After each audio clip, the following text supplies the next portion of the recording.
जी के बारे में सूचना मिली तो उन्हें डर हुआ कि कहीं लोग इस्लाम धर्म की बजाय रविदास जी से ज्यादा प्रभावित होना शुरू न कर दे। सिकंदर घबरा गया और अपने एक खास व्यक्ति मुल्ला सदना फकीर से कहा कि वह चित्तौड़ जाए और रविदास जी से इस्लाम धर्म कबूल करने को कहे। रविदास जी को जबरन मुसलमान बनाने के लिए सदना फकीर चल पड़ा।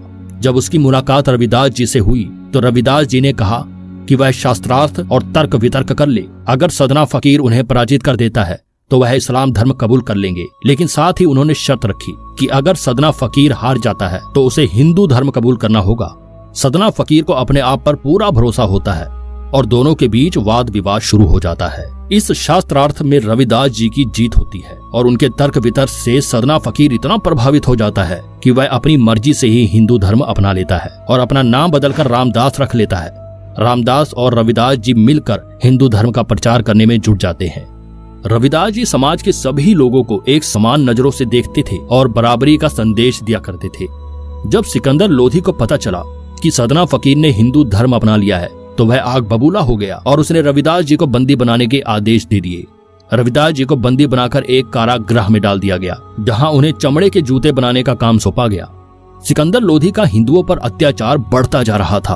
वह लोगों को अधिक से अधिक इस्लाम कबूल कराने पर मजबूर कर रहा था। रविदास जी को जब कारागृह में बंद किया गया तो क्षत्रिय राजाओं और चर्मकार वंश के लोगों का खून खौल उठा।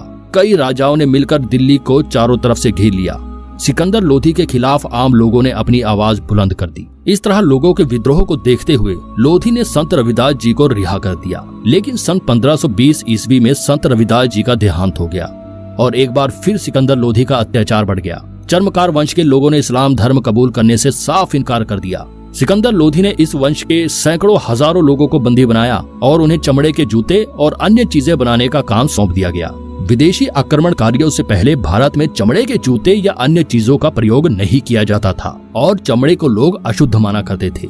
इसके बाद सिकंदर लोधी ने चमड़े का काम करने वाले क्षत्रिय लोगों का अपमान करने के लिए उन्हें चमार कहकर संबोधित किया। चर्मकार वंश के लोगों का अपमान करने और इस्लाम कबूल न करने पर सिकंदर ने चमार कहकर इस क्षत्रिय समुदाय का बहुत अपमान किया।